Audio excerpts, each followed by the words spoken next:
Hello, everyone, and welcome. It is December 13th, 2023. We are together here. We actually have a special guest in the audience. We'll get into that later. But we are gathered for the 187th consecutive Knowledge Bolide Weekly Hangout. So much knowledge has been dropped on your heads here. It's crazy. We're digging into a topic that we dug into quite a lot with our recent interview special guest, Dr. Rubin. Hopefully you guys will check that video out. One of the topics of his study and our conversation together were chondrules. So we're going to be talking about chondrules today. We've entitled this hangout Cool Chondrules. We're going to have a 101, Meteorite 101 with Mike Kelly. We do have our special guest for a segment at the end of our show. We do have a little bit of show and tell. But because most of what we're talking about today is chondrules, small, we have a lot of microscope slides. We have a lot of thin section photography, and we're going to do it all on this presentation, with the exception of our first show and tell, which is going to be done by Pat Brown. So we're going to switch over to Pat Brown live. He's going to show us an unclassified chondrite from Northwest Africa. He's done some preliminary work on it, so he's saying it's possibly an L3.15. Okay, so this is a meteorite that's currently under classification with Daniel.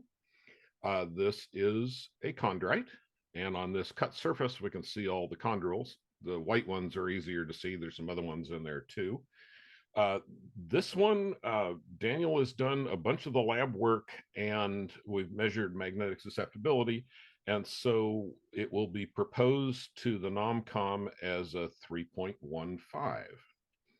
And this is just a particularly nice meteorite, and I actually have 5 kilograms of this stuff. Wow.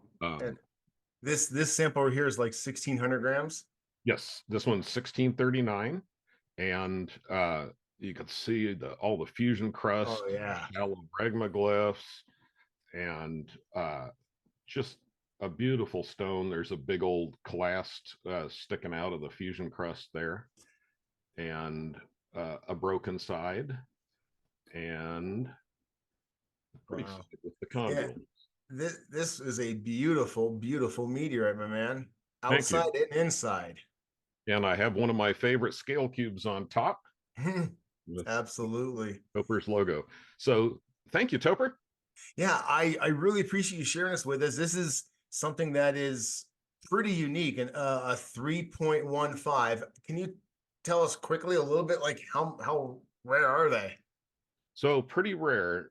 So we split the 3 through 7 range of types down to type 3.x, and then we split them even finer into 3.xx. So they go from 3.00 to 3.15. There are more of the 3.15s classified, and so in this class there's a total of 40 or so kilograms of the stuff, but provided mine is approved by the NOMCOM, we'll have 45 kilograms of the stuff. And remember, you're not a hoarder, you're not a dealer, but you're a good friend of mine. So so hopefully some of that will find its way into my collection. It's beautiful. Thank you very much. Thank you, Topher. All right. Speaking of Pat Brown, this photo is taken by Pat Brown. If you are looking at your screen right now and you have no idea what you're looking at, we're going to solve that. We're going to fix that problem. I know what I'm looking at. Most people here possibly do, but by the end of our lesson today of our 101 and a little bit of our show and tell, you're going to see more examples of this and actually what some of them are called. But you're looking at a chondrule right now, thanks to our honorary professor, Pat. We're going to jump right into thin section show and tell with Mike Kelly.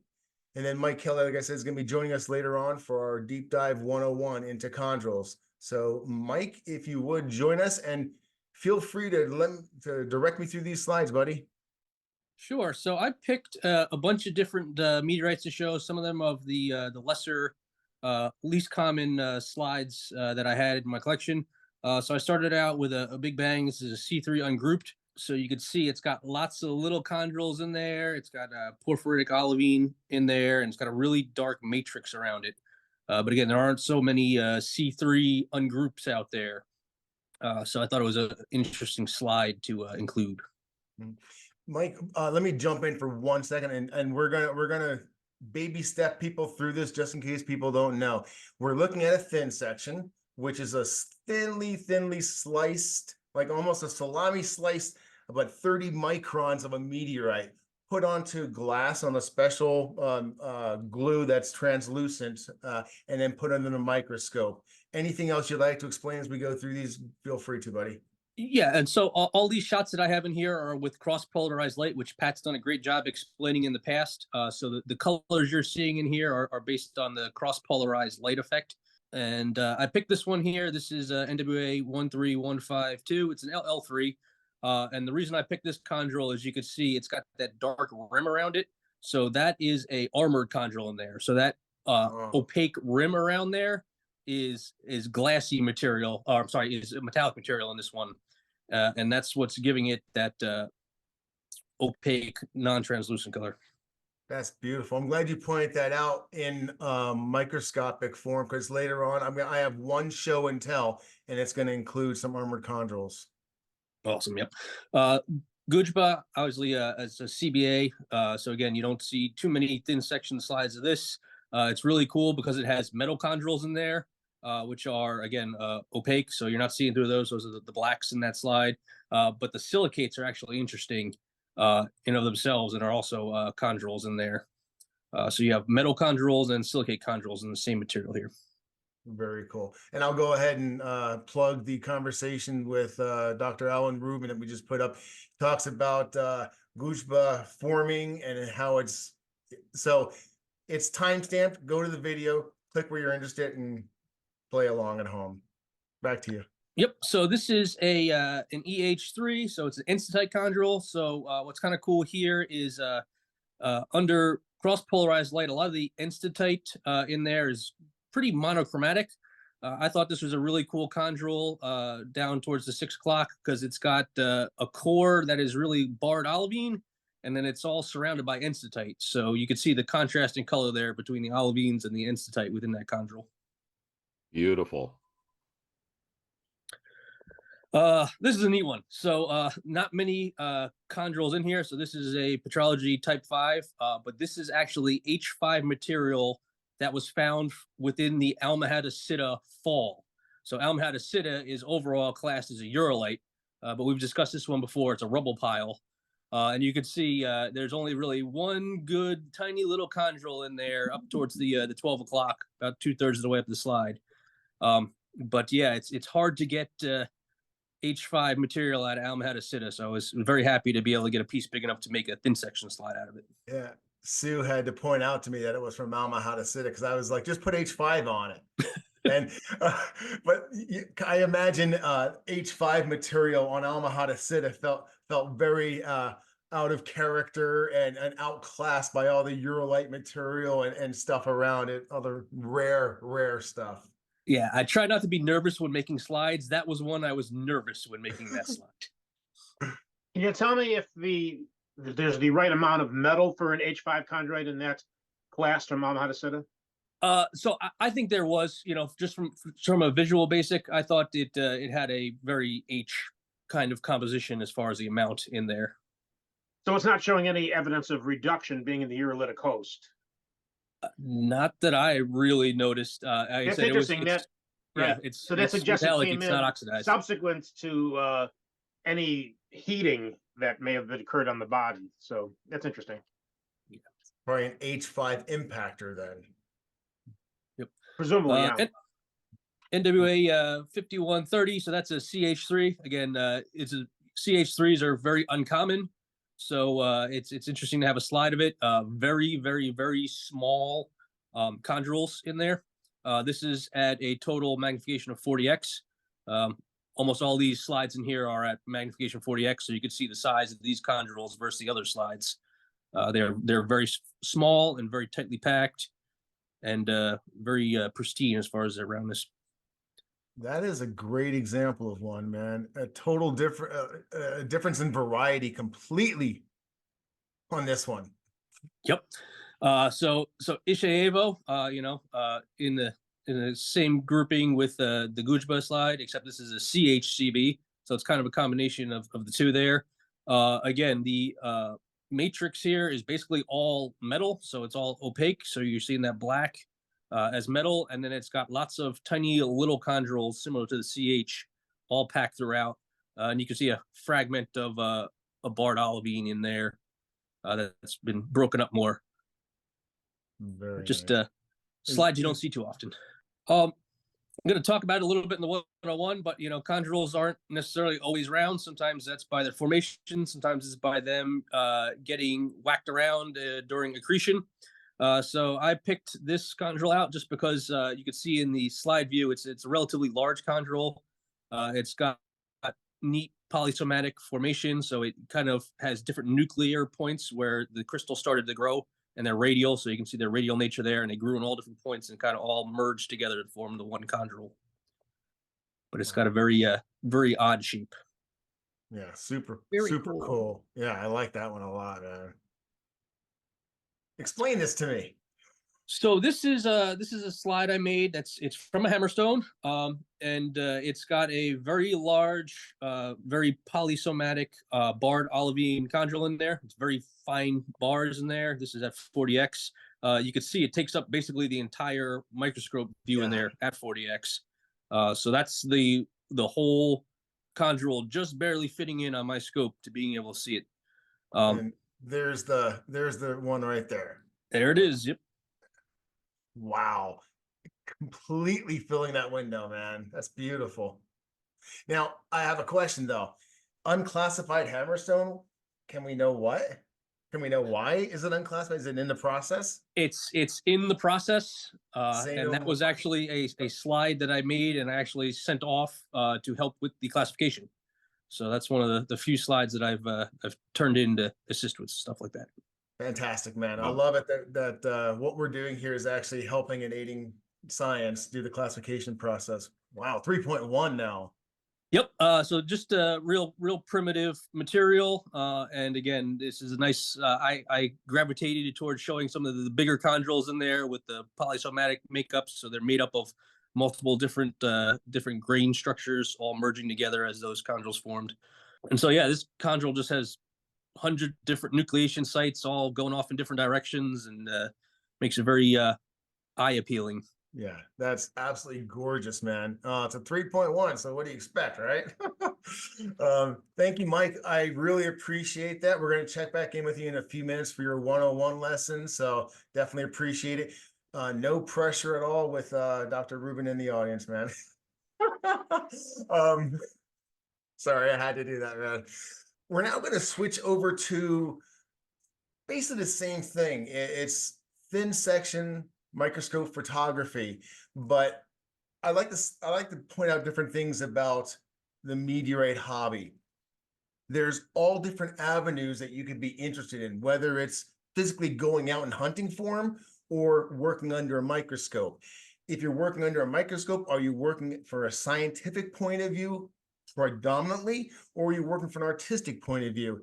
And I don't mean to trivialize or say anything artistic, non-science about Marissa, but take a look at her photos coming up and you'll realize why I talk about them being beautiful art. So Marissa, I can go through these as quickly, as slowly as you want. Please narrate, if you will. Hey, thanks, Topher. Yeah, so I just wanted to, show off some of my stunning chondrules that I have in my thin section collection. This is in an unclassified NWA meteorite that will be classified eventually. And this thing just shot out at me. This is in crossed polarized light. And I can't put my finger on what exactly this chondrule is. I feel like I'm leaning towards a cryptocrystalline, but it's just got all these different colors in it, almost as if it's been completely melted and somebody took a paintbrush through Mhm. this thing. It's beautiful. I not that deep science, so I'm not going to talk about the science. I'm going to talk about the art of it and what it looks to me as though not that but in this picture, the speed of the chondrule is almost captured. Over on the left side, it's static, coming over almost into a plume, if you will. Very beautiful. That Yeah, is very, gorgeous. very beautiful. This one is in Allende. Hmm. So Allende is a CB3. This chondrule is actually too big to fit in the ×10 magnification objective. So this is, besides using my ×4 objective, it would look a little bit small, but I like this view a lot better. This is, I'm leaning towards a porphyritic olivine pyroxene, because you've got all these different, as Mike has said, polysomatic nuclei, different orientations of the pyroxene, and then you've got like splashes of olivine everywhere. So it kind of looks like a computer chip to me. Yeah, and this one again is Allende, Yep. and this one's completely different from the last one. It's got it's a little too big again for the eyepiece, but at the top left, like from 9 o'clock to 12 o'clock, you can see that there is a fine-grained rim around it, and also at the bottom right, you can see the fine-grained rim, and it goes all the way around this thing. And it's just stunningly beautiful. It's I think it's a granular olivine pyroxene, but I could be wrong. This thing is really complex. And I used a full wave plate to shift the colors and put an artistic swing in it. And it just came out with all these purples and reds and pinks. Look at this one. This one is stunning. Yeah, this is also with a full wave plate, because you can see all of the stunning, pinks and purples and bright reds and blues. And Marissa, can I interject for 1 second? Yes. You're talking about the wave plate, and I'm talking about artistic expression. The wave plate you're using magnifies, brings out different colors, and is not really used for scientific purposes. Am I understanding that correctly? Yeah, you're correct. They don't really, to my knowledge, don't use the wave plates to pull out much scientific knowledge, if any at all. I think that the 1/4 wave plate can be used to pull out some scientific data, but to my knowledge, they don't really do that. Oh, I was gonna say, I noticed a lot of the stuff like from the lab episodes with Daniel Shaker, where he's looking at the maps of like magnesium or something, and it's very, very fine colors he's looking for and at, and paying attention to those shifts and changes and where they're segregated to. That is not what you are trying to accomplish here. What you are trying to accomplish is that the wow factor when you open it up and you see this, because you also do these prints for people's walls, isn't that correct? Yes. This is actually NWA 4560, and this is just a group of chondrules that I thought were really pretty, just being completely in a row next to each other, and it just showed how diverse chondrules actually are. In the exact same meteorite, side by side, Orion's belt, none of them look alike. Exactly. Ooh, this looks like Halloween. Wow. Yeah, this one, this was a really interesting chondrule. I wouldn't even know where to begin to even call this thing. And, as Mike pointed out earlier, chondrules aren't always round, they can be messed up quite a bit. And yeah, I just thought this thing was just stunning. And I feel agree. yeah, you can relax and breathe easy knowing that they don't all have names, they don't all have types, they don't fit into a nice classification, every single one of them. There are a multitude of yet to be discovered and identified types of chondrules.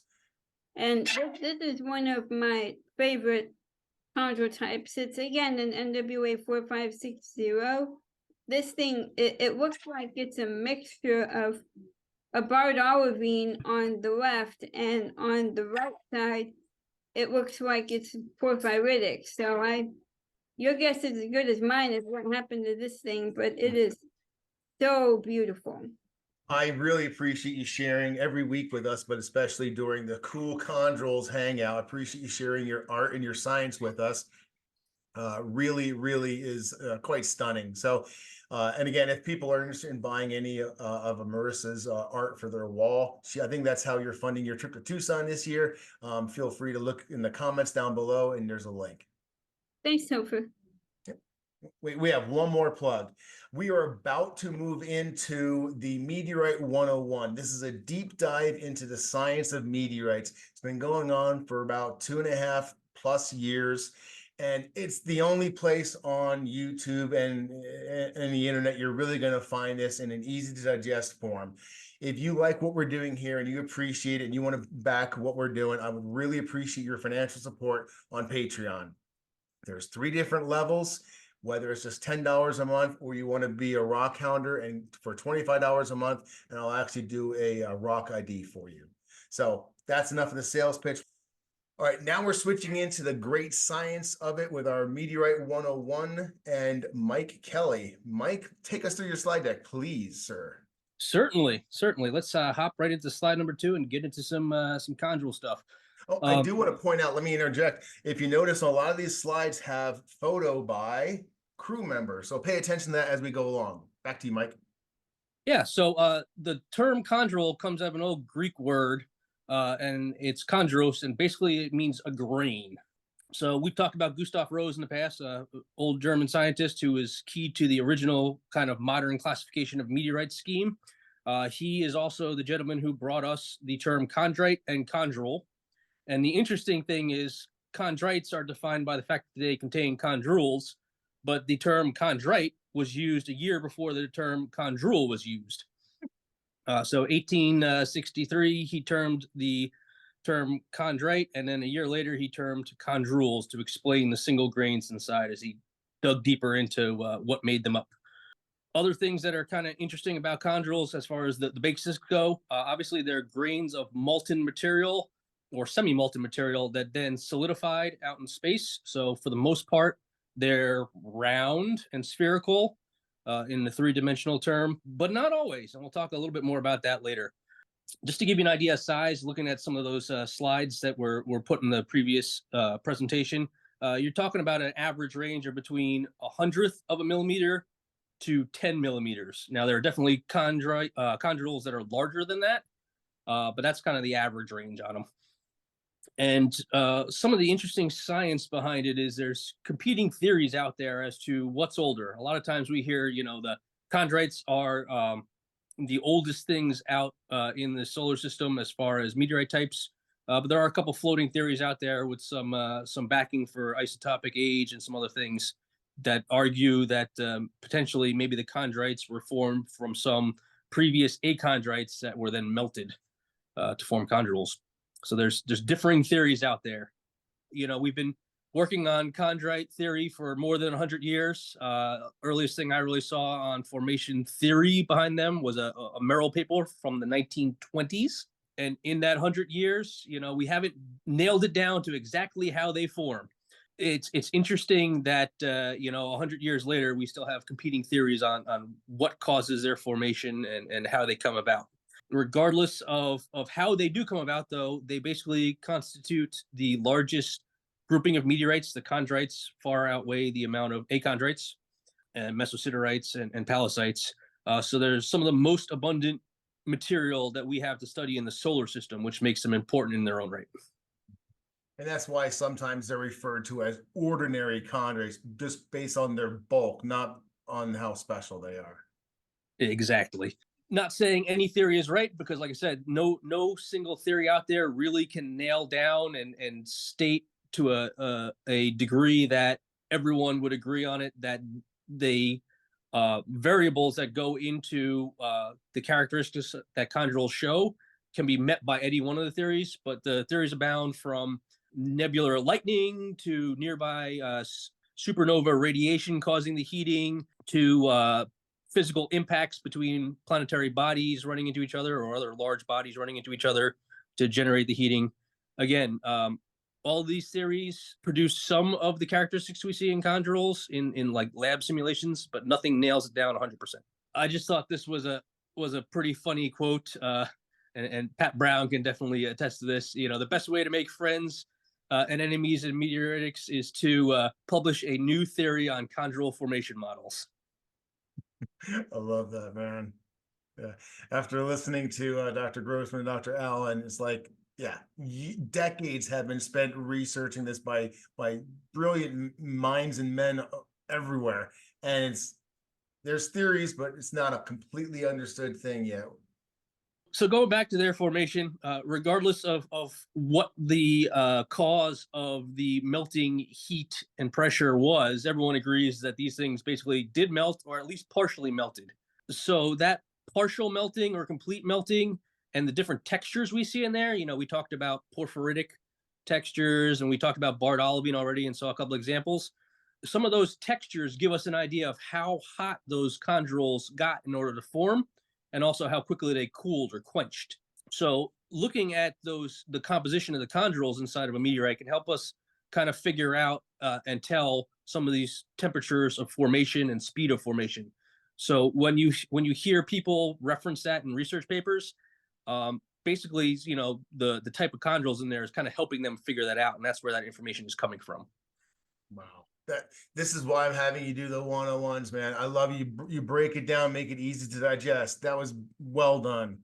Likewise, you know, the composition within the mineral structures, you know, certain different elements would be driven out of the material if certain temperatures are reached.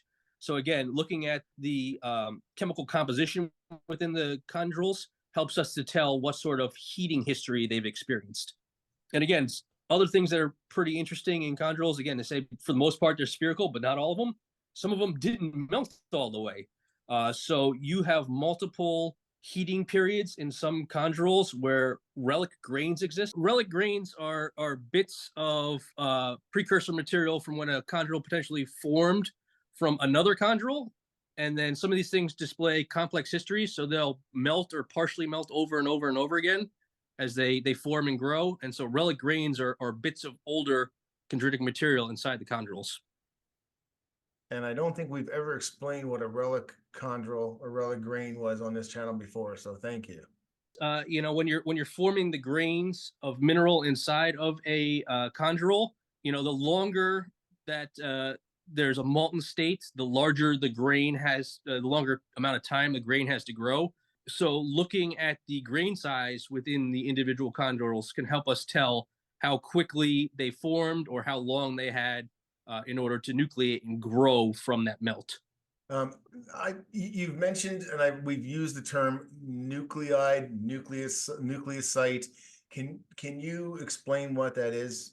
Yeah, so it's just like the formation of a snowflake, right? There's an initial portion that crystallizes, and once that initial solid state is achieved in that little core of the grain, you know, the rest of the melt starts to attach the available atoms around that structure. And so it's kind of a point from which the crystal grows. So if there's multiple points where that started, you'll get a polysomatic chondrule, because it has multiple growth points to start with. First, like a single radial pyroxene, where there's one point that the entire chondrule fans out from, that was like a single grain forming as it went, instead of multiples all within one chondrule. Touched on this a little bit already. There's very rounded chondrules, and those formed in kind of, I guess, ideal environment with complete melting. But then again, we said there's those relic grains that sometimes are left from an earlier chondrule formation process. And so you start forming around something that already existed. And so if it wasn't round to begin with, it's not necessarily going to be round when it ends. Likewise, there's lots of other processes where you look at some chondrules and they're kind of flattened and oblong. So again, at some point when they were not fully in a solid state, they experienced forces that squished them and bent them and shaped them differently. So we can see that, not everything is formed in the ideal environment out there. So this is just kind of a fun fact. We say that, chondrites are defined by the fact that they contain chondrules, but that's not necessarily the case. And, we have the CI group named after Avuna, and they are so aqueously altered that there really are not any chondrules left in CI chondrites.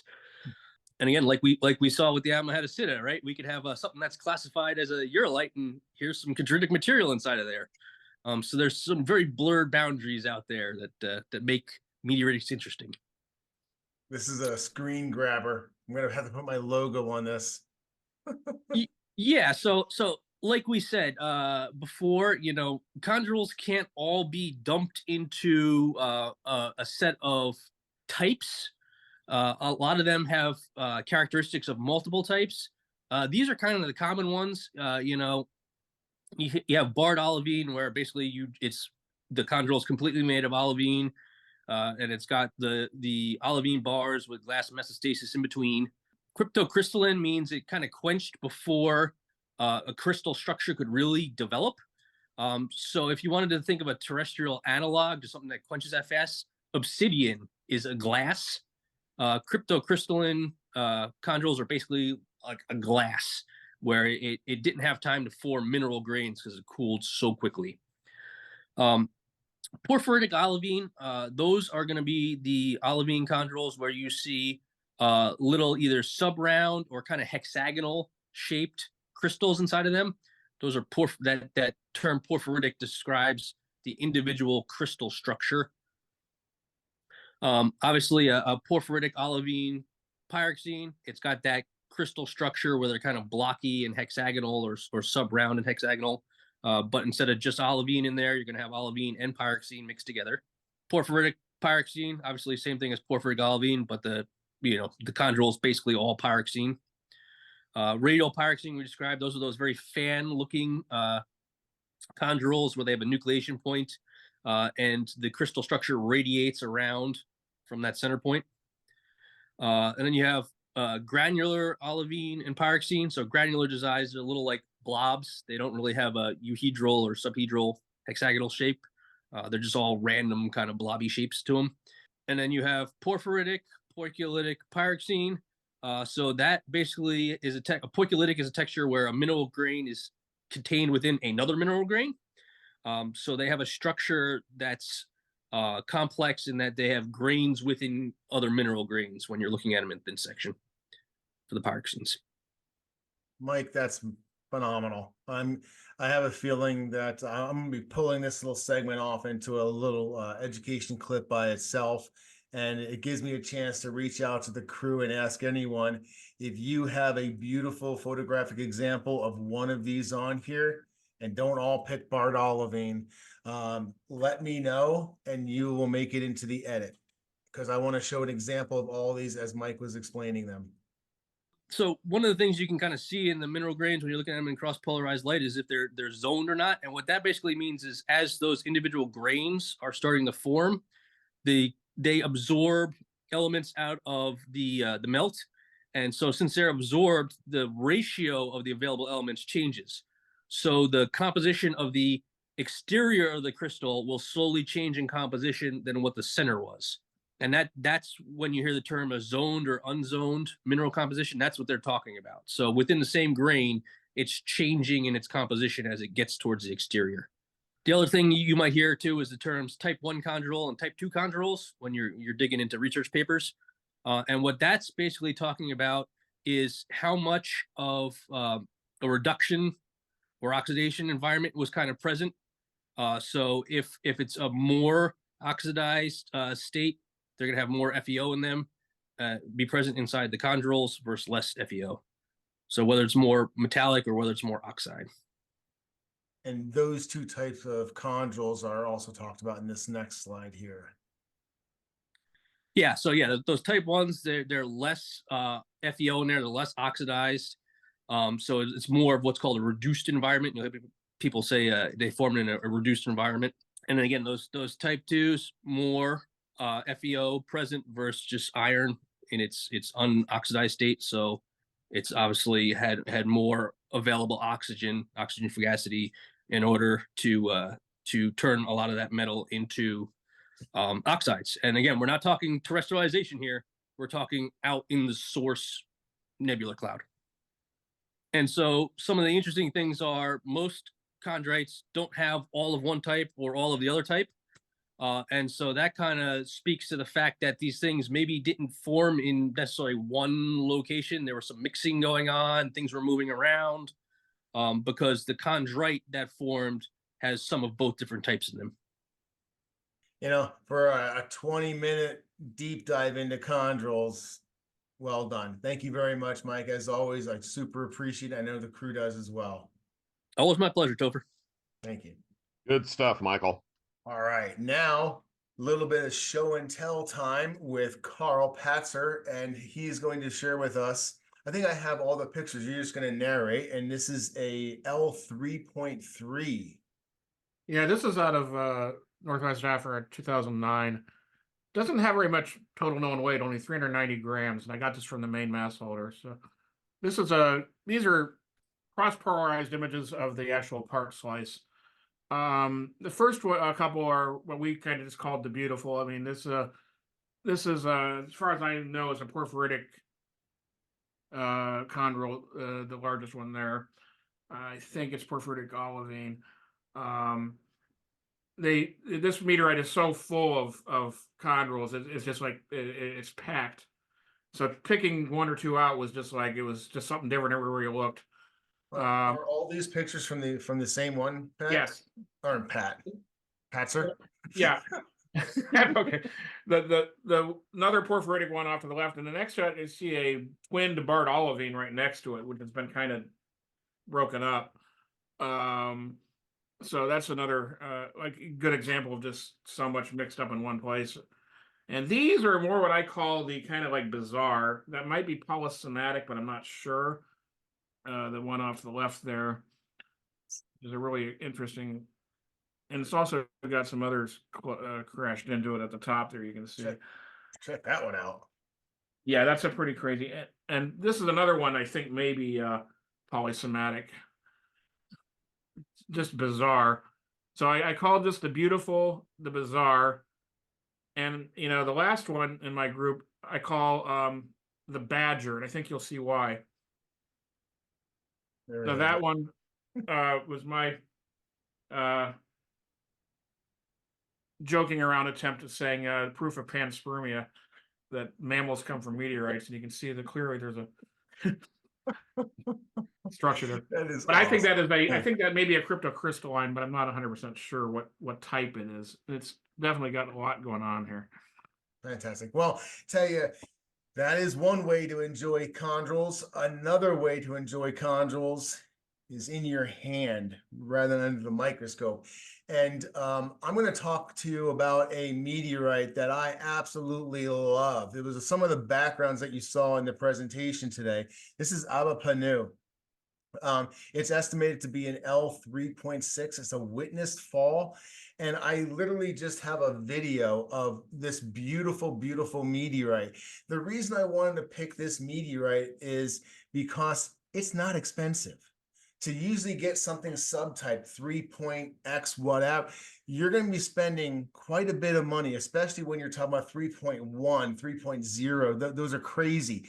This Panu is a witnessed fall, and you're looking, I don't know, $4 to $5 a gram. So enjoy the beauty of this, and you guys can feel free to point out anything you see in here besides the armored chondrules, which I told you to look out for. Right there at 11 o'clock, the armored chondrule. Panu has a lot of armored chondrules in it. And the density of chondrules in this meteorite are amazing. It's wall-to-wall chondrules. And extremely metal rich too, man. I saw a couple of black chondrules or clasts in there too. That's always neat. This is one of those really, really super fun meteorites for, $4 or $5 a gram for the collector. You can spend a lot of time, even if you only have an eye loop or a magnifying glass, there's plenty to enjoy in this. And there's a wide variety of different types of chondrules. So as we're going through today's lesson and you hear all these different types of chondrules being mentioned, if you were to have a piece of Abba Panu, you could probably see a bunch of different types within that slice. As promised, we have a very special guest. He couldn't stay away long. All right, Allison, over to you. Hey everyone, tonight we're going to have special guest speaker Dr. Alan Rubin with us again. I'm excited. Alan has asked that we call him Alan. I appreciate that that bit of personal relationship that he's getting with all of us, but we're gonna question him tonight. First, a little introduction. Alan got his PhD in geology from the University of New Mexico, and since about 1983, he's been involved in meteorite research at UCLA. His research has focused on the origin of chondrules, shock effects on chondrules, the processes that have heated and altered meteorite parent bodies, and chondrule formation. So we're going to focus on that bit of his research. He's done a lot of other stuff, and he's got a lot of really other great credentials, but that's kind of what we're going to focus on probing him about tonight. So those are some of the credentials that I wanted to focus on in my quick introduction here. Alan, your research has focused on the processes that have heated and altered meteorites, and we can see in a lot of meteorites that they've been heated several times. My question to you this evening is, what's doing all that heating? Well, you're asking me what's heating asteroids or what's heating chondrules? Chondrules. Okay, well, as alluded to earlier, we don't know the mechanism, and Harold Connolly was absolutely right about the best way to make friends and enemies is to talk about chondrule formation. Some of my friends and colleagues who I worked with for years have come up with ideas of chondrule formation that differ from my own, and so I can't understand their stupidity. And they have the same feeling, which is somewhat humbling. So chondrules are a very complex phenomenon. There's certainly more than one way to form chondrules, and I'll tell you why that's the case. That is, most people would agree, right-thinking people would agree that chondrules formed by flash heating of pre-existing dust balls in the nebula. Now, some of my good friends somehow disagree with that, which I can't understand. But there's a lot of reasons for that. But if we look at lunar regolith breccias, back in 1970, they found these, from the Apollo 11 samples, they found these millimeter-sized round crystalline spherules, which were impact melt droplets formed in the lunar regolith by micrometeorite impacts. And these are called lunar chondrules. We don't really call them that much anymore, although some people still do. But what that means is that when you have a regolith, the very surface of the parent body, you're going to have micrometeorite impacts, and you're going to form some crystalline spherules. We have meteorite regolith breccias that are rich in solar wind and planetary rare gases from the very surface of the asteroid. They have olivine grains with solar flare particle tracks, indicating they were the uppermost micron or two of the surface. So these meteorites exposed to the surface must have some crystalline spherules in it, which we call chondrules, that were formed by impact melting. We can't recognize them, however. But they must be there. So there must be some group of these things which formed by impact melting, and most of them presumably did not. I think the principal mechanism is some flash heating mechanism in the nebula, something like nebular lightning. There have been geophysicists, astrophysicists who've worked on this phenomena, and some of them have said nebular lightning is impossible, and others say nebular lightning is possible, and here's how to achieve charge separation. Now, I'm not an astrophysicist, but I like the models where they say it's possible, because I think that's a likely explanation, because if we look at some of the chondrules that have these igneous rims around them, or the enveloping compound chondrules, where there's a chondrule, primary chondrule inside with a spherical shell around it, which has also been melted. But when the spherical shell melted, the interior primary chondrule did not melt. That means that there was a steep gradients which only melted the outermost part of it, but not the innermost part. Probably because the outermost part was fine grained dust, which melts more easily than the coarser grains in the inside. So we need some sort of mechanism which has a steep thermal gradient. Furthermore, if we look at some of these microchondrules rims around some of the chondrules in, let's say, type 3 ordinary chondrites, we can see some pyroxene margin of the chondrule that have been melted and budding off to form 5-10 micron sized microchondrules. So that means thermal pulse in there, which melted just a part of a single pyroxene phenocryst at the surface of the chondrule and didn't otherwise melt anything in the chondrule. So that indicates there must be nearly a surgical type heat source. And the only thing I can think of like that, is you could have a solar flare perhaps, or you could have lightning bolt and you're a certain distance from the center of the bolt. Some flash heating mechanism, I think, is indicated by the chondrule petrology. Fascinating. But before I get another question, there's a couple things I'd like to say about the presentations I've seen, just to clear up a couple of things, if that's all right. Yeah, please. First of all, in terms of the plates, like the gypsum plate and the 1/4 wavelength plate, those things are not artistic toys. They really are. They really do have scientific applications. They were created for identifying minerals that have low birefringence. And so you put these things in, and then you jump the colors up in the terms of the gypsum plate, the full lambda plate, one full order to the birefringence scale, so you can look at the colors better. So it's a real scientific tool for mineral identification. And I don't use it. But the old-time petrographers did use it, so it really does have a scientific purpose, and it is really used occasionally by the mineralogists. The other Awesome.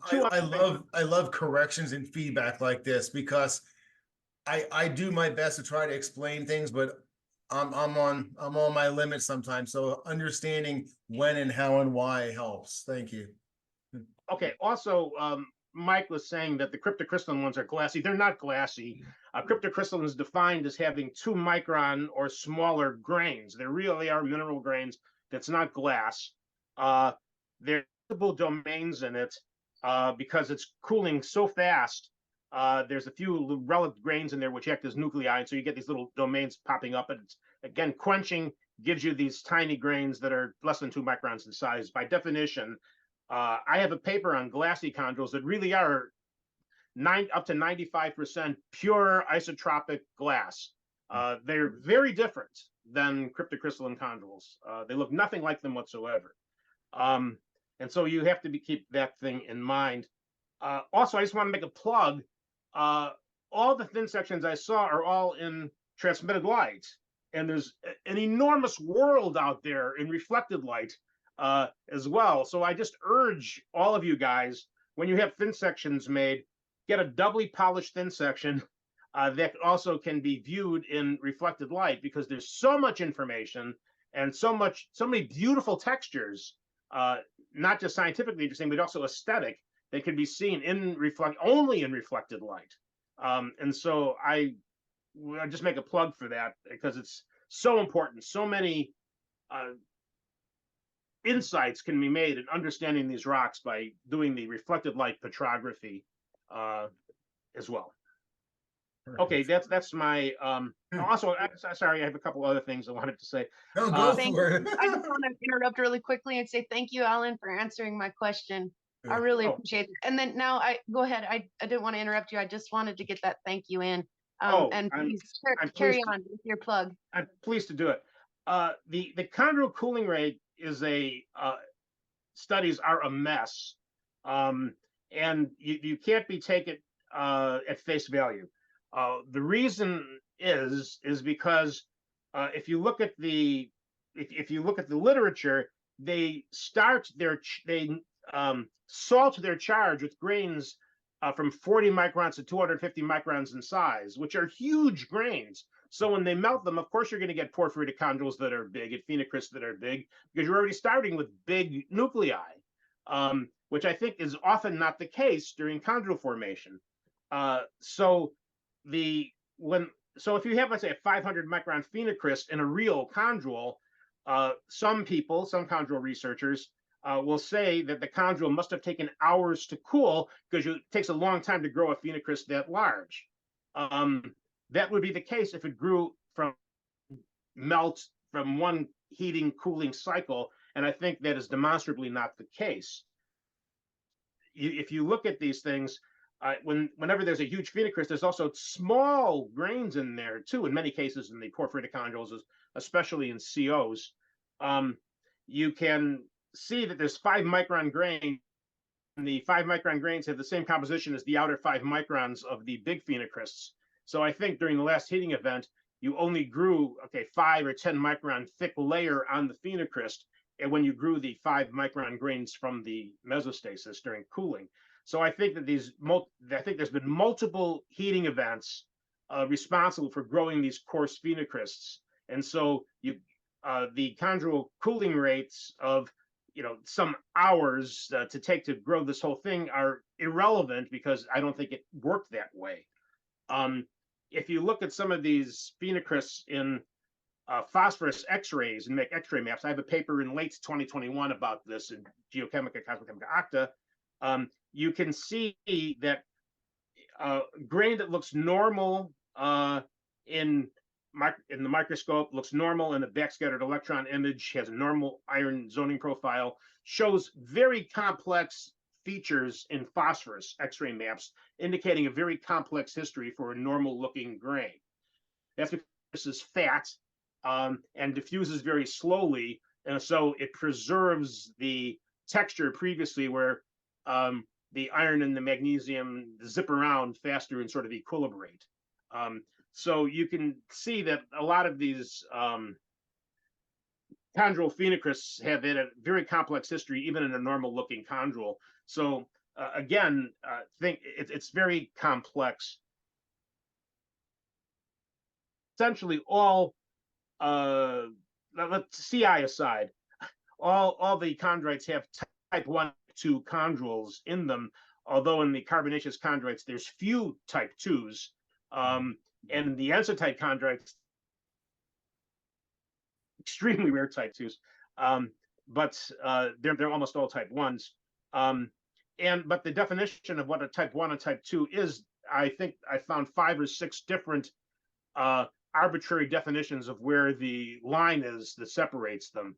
And so it's a bit of a matter of taste as to what you choose. Originally, it was at 10 mole percent phthalate of ferrocylite. Some people have used 6, some people have used 8. Jeff Grossman used 2 mole percent phthalate or ferrocylite because he sees a difference there.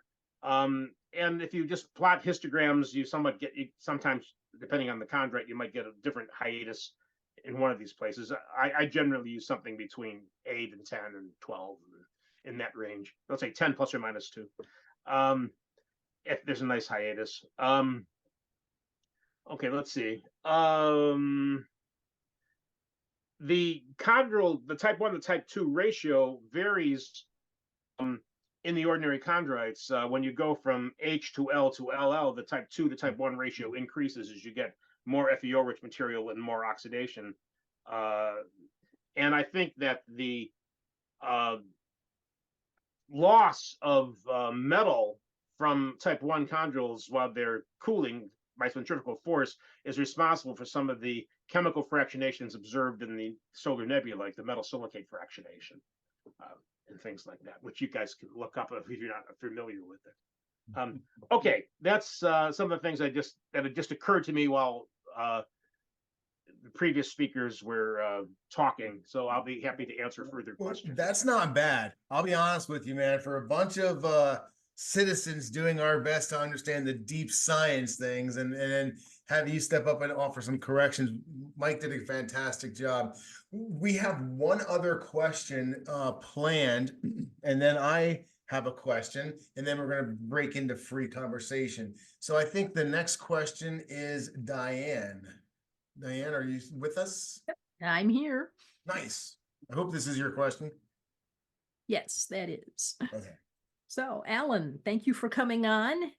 And I wanted to ask you, I've seen in several meteorites examples of chondrules that have collided and stuck while still soft from the heating event that created them from the primordial cosmic dust bunnies. Now, obviously, you've answered the how long the crystallization took, which is seconds to minutes. But what does this imply about chondrule density in the early solar system? That's an excellent question. People have tried to work on that.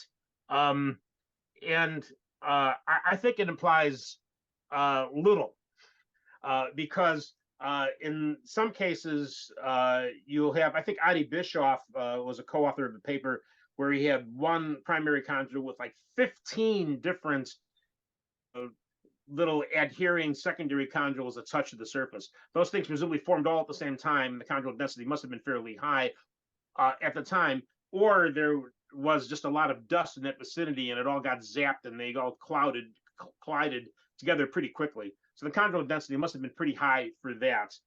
In others, you have the primary chondrule sitting around, and it could be sitting around for thousands of years before it encounters before there's a little molten droplet that it's in its vicinity, which melts and then plasters against the surface and wets the surface a little bit and then forms sort of a hump around it. In that case, you can't really say anything about the density because there may be an enormous chronological gap, the primary and the secondary. When you have an enveloping compound chondrule with a primary chondrule, and then it gets a spherical shell around it, that spherical shell could have formed anywhere between minutes and thousands of years later. And sometimes you have the spherical shell, then you have an igneous rim around it. And when you have those three things, presumably it implies a somewhat higher density, but we don't know what the time gap is between the formation of one and the other in general. And so we can't infer much about this. People have worried about this problem. The first person to do a serious job of it was Jim Gooding back in his thesis in '79 from University of New Mexico. And I think in his Gooding and Kyle paper in '81 in Meteoritics, they discussed this a little bit. But he made a mistake in there in trying to calculate the chondrule density, is because he not only used the compound chondrules, he used what he called chondrule craters, which are these hemispherical indentations at the chondrule surface, which he assumed was a collision between another chondrule and that chondrule that was an elastic collision that occurred when the primary chondrule was plastic, leaving a depression which froze in, and then the other chondrule sort of bounced off. Jeff Grossman and John Wasson, I think in '85, later showed that these depressions most of them are lined with metal and sulfide, and they've also showed a chondrule that's sort of ellipsoidal that has two metal sulfide blebs at either end of the chondrule equator, sort of frozen in before they could get lost by centrifugal force. The chondrule cooled too quickly. So presumably the chondrule craters are a result of loss of metal blebs from the chondrule rather than a function of an elastic collision.